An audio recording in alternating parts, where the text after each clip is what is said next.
देशासाठी काय करू शकतो हे एक उत्तम उदाहरण म्हणजे शिवगोविंद पटेल। इश्क है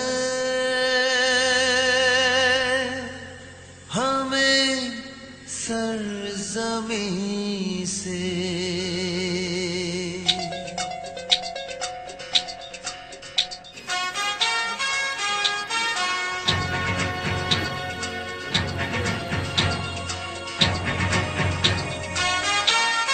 कभी भी ऐसा नहीं सोचा कि जिस तरीके से अभी हमारा स्वागत आप लोगों ने किया और जगह पे लोग करते हैं, कभी नहीं सोचा था कि ऐसा भी कुछ भारत में होता है।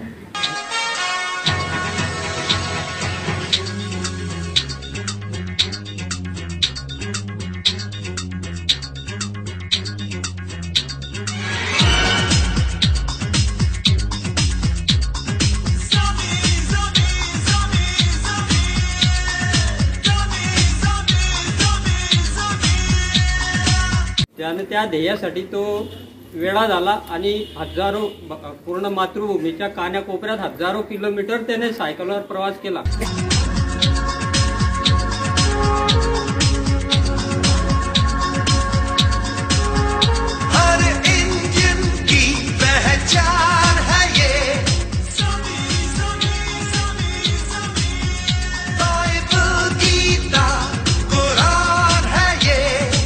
और हम ही भारतीय ऐसे हैं जो भारत से नहीं सीखते।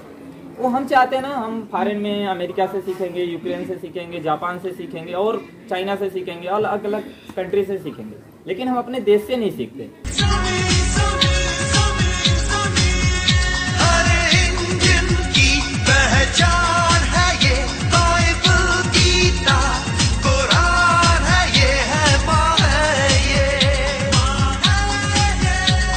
जून 2021 को ये मैंने साइकिल खरीदा था और 45 डेज मैंने प्रैक्टिस किया, 45 दिन प्रैक्टिस किया अपने सिटी में और 31 जुलाई 2021 से स्टार्ट किया मैंने भारत की जर्नी। इश्क है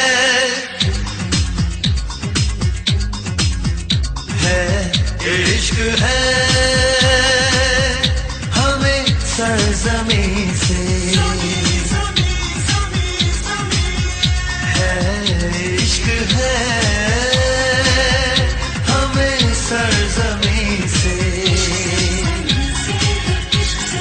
त्याने हे सांगितलं की आमच्या गावामध्ये गटारी सुद्धा नाही, तर मागच्या 60-70 वर्षांमध्ये हा एक विकासाचा मुद्दा आहे की मागच्या 60-70 वर्षांमध्ये हेच झालं, फक्त कागदोपत्री विकास झाला आणि दाखवला गेला तो, आणि त्याची फक्त हे झाली जाहिरात करल्या गेली। पहचान है ये बाइबल गीता कुरान है ये है माँ है इश्क है हमें सरज़मीं से। लेकिन भारत में एक ही चीज़ सेम मिलेगा आपको, भारत का प्यार हर जगह आपको सेम मिलेगा। वो चाहे अपना दिल्ली, हरियाणा, राजस्थान, पंजाब, हिमाचल, चाहे साउथ का हो, खाना आपको डिफरेंट मिलेगा, सब कुछ अलग मिलेगा, लेकिन जो प्यार है, प्रेम है, वो भारत का हर जगह आपको मिलेगा। इश्क है हमें सरज़मीं से।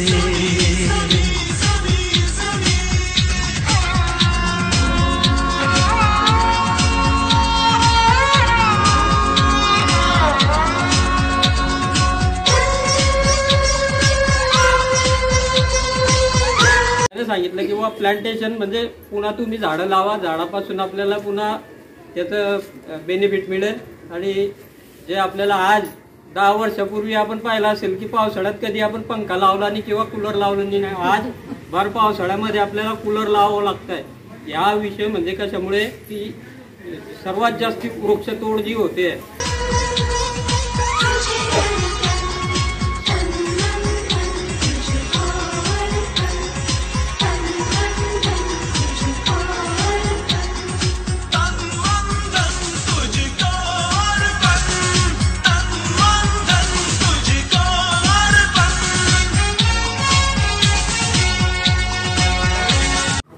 मैं यही चाहता हूँ कि जो भी अभी बच्चे हैं जो 12वीं कर रहे हैं या फिर 25 साल के अंदर है, 30 साल के अंदर है, अगर पॉसिबिलिटी हो तो अपना भारत घूमें। हम बेटे हैं इसे अपनी माँ बुलाते हैं, माँ की रक्षा में हम अपनी जान लुटाते हैं। और बहुत ही अच्छा लग रहा है भारत घूम करके। आप वो इंसान बन जाएंगे भारत घूमते हुए शायद जो आपने कभी सपने में भी नहीं सोचा है। My nation is my pride. My nation is my pride. Her Indian का अरमान है ये, बाइबल गीता कुरान है ये, है माँ है ये। कभी भारत यात्रा में हमें ऐसे व्यक्ति भी मिले जिनके साथ रह करके ऐसा लगता है कि अभी हमारे लिए यही भगवान है आज। इश्क है हमें सरजमी से, इश्क है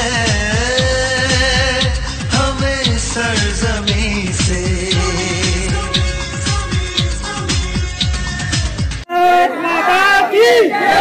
वंदे मातरम, भारत माता की जय। इश्क है हमें सरजमी से। शिव गोविंद पटेल यांचं खूप खूप आपल्या गावातर्फे आपण अभिनंदन आणि त्याच्या सायकल प्रवासासाठी त्याला पुढच्या प्रवासासाठी त्याला हार्दिक शुभेच्छा। आज समोर बसलेले आपले पितृतुल्य ज्येष्ठ श्रेष्ठ नागरिक आमच्या आय बहिणी गावातील सगळे जे मित्रमंडळी जे जमा झाले, एखादा व्यक्ती ध्येयासाठी काय करू शकतो हे एक उत्तम उदाहरण म्हणजे शिव गोविंद पटेल। प्रत्येकाने जे त्याने सांगितलं की बाबा 20 ते 25 वर्षाचे जे तरुण आहे प्रत्येकाने काहीतरी आपलं ध्येय समोर ठेवून आपलं आयुष्य एक करायला पाहिजे। त्याने त्या ध्येयासाठी तो वेळा झाला आणि हजारो पूर्ण मातृभूमीच्या कानाकोपऱ्यात हजारो किलोमीटर त्याने सायकलवर प्रवास केला आणि त्याचं ध्येय त्यासाठी म्हणजे मातृभूमीचं एक निसर्गापासून आपण तर नेहमीच घेत असतो, पण निसर्गाला सुद्धा काही आपल्याकडून देणं लागतं। तर ते त्याने सांगितलं की बाबा प्लांटेशन म्हणजे पुन्हा तुम्ही झाडं लावा, झाडापासून आपल्याला पुन्हा त्याचं बेनिफिट मिळेल। आणि जे आपल्याला आज 10 वर्षापूर्वी आपण पाहिलं असेल की पावसाळ्यात कधी आपण पंखा लावला नाही किंवा कूलर लावलं नाही, आज भर पावसाळ्यामध्ये आपल्याला कूलर लावावं लागतंय। या विषय म्हणजे कशामुळे की सर्वात जास्त वृक्षतोड जी होते त्याच्यामुळे आज आपल्यावर ही परिस्थिती ओढवली आणि स्वतःच मानवानेच त्या निसर्गाचा ऱ्हास करायला सुरुवात केली त्याच्यामुळे। आणि तो निसर्गाचं जतन करण्याचा संदेश पूर्ण भारत भूमीला देतोय। तर याच्यामुळे आपले त्याचे खूप खूप आपण आभार मानावे असं मला वाटतं। आणि दुसरं की त्याने हे सांगितलं की आमच्या गावामध्ये गटारी सुद्धा नाही। तर मागच्या 60-70 वर्षांमध्ये हा एक विकासाचा मुद्दा आहे की मागच्या 60-70 वर्षांमध्ये हेच झालं, फक्त कागदोपत्री विकास झाला आणि दाखवला गेला तो, आणि त्याची फक्त हे झाली जाहिरात करल्या गेली। आणि त्याच्या माध्यमातून सुद्धा अशा परिस्थितीतून सुद्धा शिकून त्याने आपलं आयुष्य पुढे चालू ठेवलं आणि एक ध्येय उराशी बाळगलं आणि त्या ध्येयामुळे तो हजारो किलोमीटर आज फिरायला निघाला। त्याचं ध्येय असं आहे की बा आपण तर स्वतःसाठी तर जगतोच व्यक्ती, आपल्या पोराबाळांसाठी जगतो, आपल्या फॅमिलीसाठी जगतो, पण लोकांसाठी सुद्धा आपण जगायला पाहिजे। आपल्या समाजाचे ऋण असतात, आपल्या मातृभूमीचे आपल्यावर ऋण असतात, ते ऋणाची परतफेड कशी आपल्याकडून होईल ते त्याने आपल्याला व्यवस्थित सांगितलं। नाहीतर मग कसं आहे की आपल्या बापाच्या अंत्यसंस्काराला अग्निडाग देऊन आपला पार्थिवाला अग्निडाग देणारं आपण वारस पैदा करणं एवढं जीवन नाहीये। इतरांसाठी तो जगतोय आणि इतरांसाठी तो हे करतोय। आणि त्याने हे सांगितलं की जेवढं विज्ञान पुढे गेलंय सगळं भारतामधून गेलेलं आहे। भारतामधून म्हणजे सत्ययुगापासून आपल्या भारतामध्ये विमान वगैरे जे विज्ञान आज दिसत आहे, विदेशात म्हणा की भारतात म्हणा, ज्या आपल्या देवी देवतांपासून ते विज्ञान आपल्या भारतामध्ये उपलब्ध होतं आणि पूर्ण जगात आज जे विज्ञान आहे ते खरोखर भारतातून गेलेलं आहे। तर भारत देश हा असा आहे की हा विश्वगुरू बनू शकत होता, पण काही अडचणीमुळे तो विश्वगुरू बनला नाही. पण आता भविष्यात ते विश्वगुरू बनण्याची त्याची पायरी आलेली आहे. आणि त्या विज्ञानाला सत्ययुगाच्या ज्ञानाची साथ मिळत आहे, म्हणून ते पुढे पुढे चाललं आहे.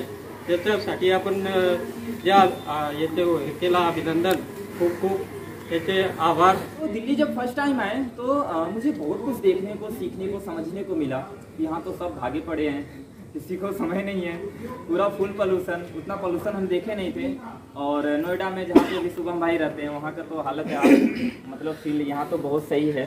नोएडा का इतना पोल्यूशन, क्योंकि पूरे वर्ल्ड में सबसे पोल्यूशन में अभी काउंट किया गया, चौथे नंबर पे दिल्ली में आता है. तो वहाँ पे हम जॉब के लिए गए थे और जॉब मैंने ढूंढा, 9 महीने वहाँ पे जॉब किया. और जॉब के बाद मेरा एक ही काम होता था, कुछ नया सीखना, कुछ नई जगह पे घूमना, कुछ नई चीज़ें देखना. तो मैंने बहुत सारी चीज़ें पढ़ी, देखी, सीखी, समझी. तो मुझे समझ में आया कि जो कुछ बड़ा किया है ना वो अपने भारत से सीखा है.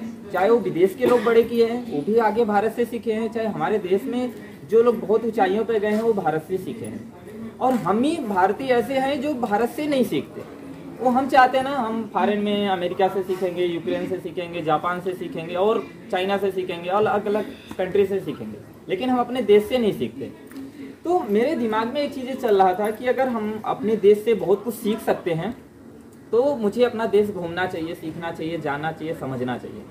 तो हमारे दिमाग में जब भी कोई चीज़ आता है करने का तो हम उसको नोट डाउन करके लिख देते हैं कि मुझे क्या करना है आगे चल करके. तो मैंने नोट डाउन कर दिया कि 25 साल तक होते होते मुझे एक बार भारत अपना देश घूमना है.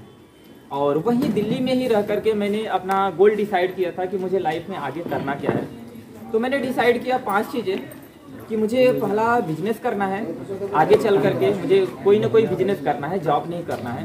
क्योंकि मैंने जॉब का कंडीशन देख लिया था कि जॉब होता क्या है और किस तरीके से अगर हम लो लेवल का जॉब करते हैं तो कितनी ज़्यादा परेशानियाँ होती है, और बड़े लेवल की जॉब करते हैं तो पैसे का प्रॉब्लम कम होता है, माइंड का प्रॉब्लम और ज़्यादा हो जाता है. तो फिर दूसरा चीज़ मैंने डिसाइड किया कि मैं जब तक इस धरती पे हूँ एक दूसरे की मदद कर सकूँ. मैं ऐसा इंसान बनना चाहता हूँ कि लोगों की मदद कर सकूँ. ऐसा नहीं बस हम जन्म लिए, पढ़ाई किए, नौकरी किए, शादी किए, बच्चे पैदा किए, उनकी शादी की और चले गए. ऐसा हमारा जीवन नहीं होना चाहिए कि हम आए और चले गए, ऐसा नहीं होना चाहिए. तीसरा मैंने गोल डिसाइड किया कि मुझे थोड़ा जो पढ़ना लिखना बहुत पसंद था पहले से ही. हमें कुछ सीखना है, दूसरों तक सिखाना है. कुछ भी जो चीज़ें हम सीख रहे हैं, जो हम अपनी लाइफ को बदल रहे हैं वहाँ से, या फिर कहीं और की नॉलेज हम लोगों तक पहुँचा सकें, सही शिक्षा लोगों तक पहुँचा सकें. चौथा था मेरा यूट्यूब एंड ब्लॉगिंग, कि मतलब जो चीज़ें मैं सीखूं, देखूं, समझूं, उसे मैं एक दूसरे के तक हम वीडियो के माध्यम से पहुंचा सकूं. और पांचवा था मेरा ग्रीन इंडिया, क्लीन इंडिया. क्योंकि जब मैं दिल्ली में था मुझे चीज़ें समझ में आई कितना ज़्यादा पोल्यूशन है और कितना ट्री हमारे लिए इम्पॉर्टेंट है. तो हम अपने घर पे गांव में एक बड़ा सा पार्क बनाया, जितना आपका ये एरिया पूरा है इतना बड़ा मैंने पार्क बनाया. और उसमें एक हिस्सा ऐसा बनाया जिसमें हम लोग ट्री जनरेट करते थे, ट्री उगाते थे, सीड प्लांट करते थे. और जो जब बड़ा हो जाता था हम जो हमारे दोस्त यार जिसको भी उस पौधे की ज़रूरत होती थी उसको दे दिया जाता था और वो अपने घर पे प्लांट कर देता था. इस तरीके से हम 2018 से करते चले आ रहे थे. फिर 2020 तक 2017 में हम दिल्ली से घर पे चले आए थे. 2016 में हम दिल्ली गए थे, 2017 में हम दिल्ली से घर पे आए थे और अपने बिजनेस स्टार्ट किया, मोबाइल रिपेयरिंग और प्रिंटिंग का. प्रिंटिंग का मतलब जो ये चीज़ें हमारे प्रिंटिंग हुआ है इस तरीके का प्रिंटिंग, और मोबाइल रिपेयरिंग सब लोग जानते हैं. तो इस तरीके से हमने स्टार्ट किया. 2017 से लेकर 2019 तक मेरा सब कुछ सही था फाइनेंशियली. जो चीज़ें मैं करना चाहता था वो चीज़ें कर पाता था. कोविड के बाद का सबको पता है कि कैसा किसका हालत हुआ, और साथ में बहुत सारी दिक्कतें आई, और उसके वजह से फिर जो चीज़ें फाइनेंशियली था हम लोग का बहुत ज़्यादा दिक्कत में आया. तो मैंने सोचा कि मेरा जो सपना था, मैं घूम भी रहा था और ट्री प्लांटेशन भी कर रहा था, लेकिन मैं ग्रो नहीं कर पा रहा था. आगे कुछ दिख नहीं रहा था मुझे कि अभी मुझे आगे करना क्या है. तो मैंने डायरी निकाला और मुझे समझ में मैंने देखा कि मुझे तो भारत घूमना था और मेरी एज अभी 25 होने वाला है. तो मैंने सोचा अभी हम प्लान करते हैं और यही सही समय है घूमने का. अभी बिजनेस भी ग्रोथ नहीं हो रहा था, हम मेहनत कर रहे थे लेकिन कस्टमर भी नहीं है, क्योंकि लॉकडाउन के बाद से कोई भी बिजनेस उतना तेज़ी से ग्रोथ नहीं हो रहा था।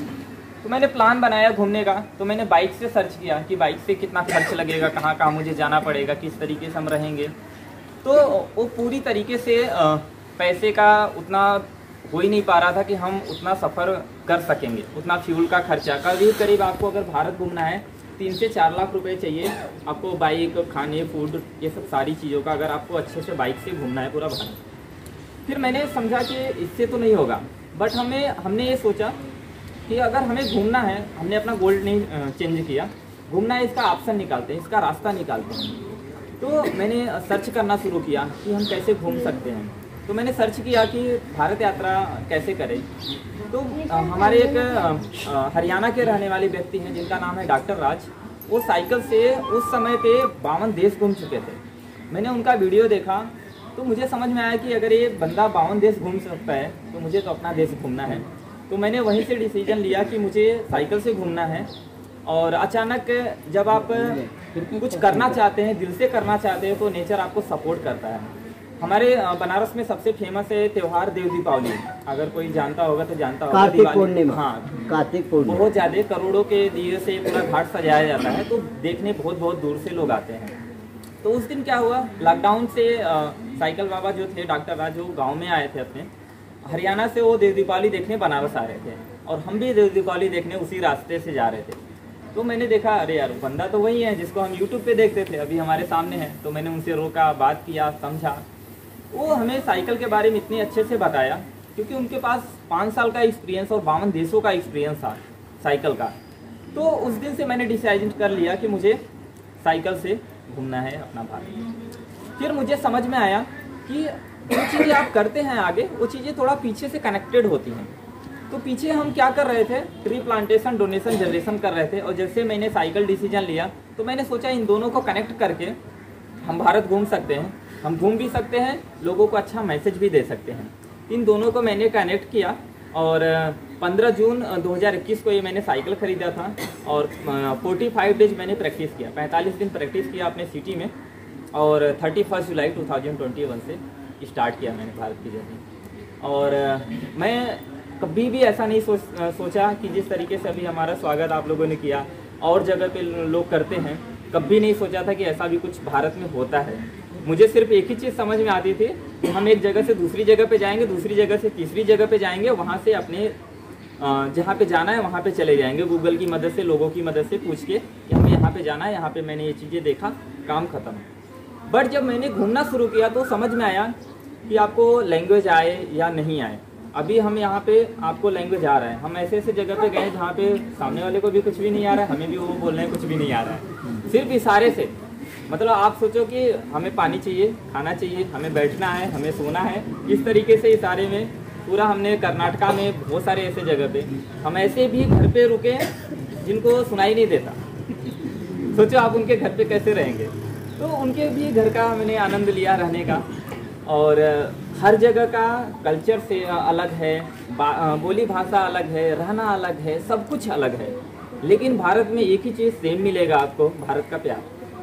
हर जगह आपको सेम मिलेगा, वो चाहे अपना दिल्ली, हरियाणा, राजस्थान, पंजाब, हिमाचल, चाहे साउथ का हो। खाना आपको डिफरेंट मिलेगा, सब कुछ अलग मिलेगा, लेकिन जो प्यार है, प्रेम है, वो भारत का हर जगह आपको मिलेगा। तो यही चीज़ें रहा, यही जर्नी रहा मेरा और बहुत ही अच्छा लग रहा है भारत घूम करके। और मैं यही चाहता हूँ कि जो भी अभी बच्चे हैं जो 12वीं कर रहे हैं या फिर 25 साल के अंदर है, 30 साल के अंदर है, अगर पॉसिबिलिटी हो तो अपना भारत घूमें। बहुत कुछ सीखने, बहुत कुछ समझने, बहुत कुछ जानने को मिलेगा। आप वह इंसान बन जाएंगे भारत घूमते हुए शायद जो आपने कभी सपने में भी नहीं सोचा है। मैं अभी 1 साल मुझे हो गया कंप्लीट और 1 साल पहले जो मैं था आज वो हूँ ही नहीं। 1 साल पहले हमसे आप मिलते वो मैं हुई ही नहीं जो आज अभी मैं बात कर रहा हूँ। आपको इतना एक्सपीरियंस होगा, इतने सारे लोग होंगे, इतने सारे लोगों का आशीर्वाद, प्यार, सपोर्ट मिलेगा आपको कि आपका जो लाइफ का प्रॉब्लम है, जो लोग समझते हैं कि प्रॉब्लम है, वो सॉल्व हो जाएगी। और आपका जो सहनशीलता होता है, आपका जो धैर्य होता है, वो चीज़ें इंक्रीज होता है। आपका कम्युनिकेशन स्किल, बात करने की, समझने की, सीखने की, अपने भारत से प्रेम बढ़ता है, लोगों से प्रेम बढ़ता है, इंसानियत एक अंदर से जागती है कि नहीं हाँ इस तरीके से भी लोग हैं। कभी कभी भारत यात्रा में हमें ऐसे व्यक्ति भी मिले जिनके साथ रह करके ऐसा लगता है कि अभी हमारे लिए यही भगवान है आज। तो ऐसे भी व्यक्ति आपको मिलेंगे कि आप किसी प्रॉब्लम में हैं भारत यात्रा में, और ऐसे व्यक्ति मिलेंगे कि इतना सपोर्ट करेंगे कि आपको लगेगा अरे यही हमारे लिए सब कुछ है, आज भगवान है। तो बस यही छोटी सी जर्नी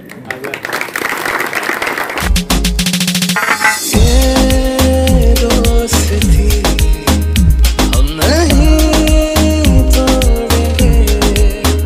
तोड़ेंगे दम मगर तेरा साथ ना छोड़ेंगे।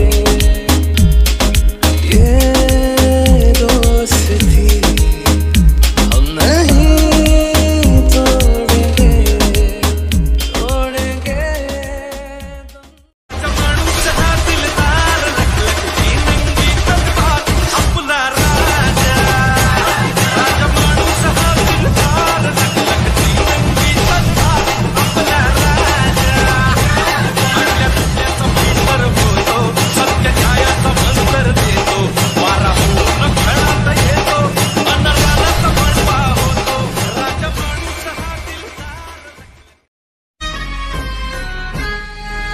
शहरात गावात समजात रुबाब आपला, अरे खावायचा नाही कुठंच जवाब आपला। शहरात गावात समजात रुबाब आपला, खावायचा नाही कुठंच जवाब आपला।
Subscribe now and press the bell icon. Never miss an update.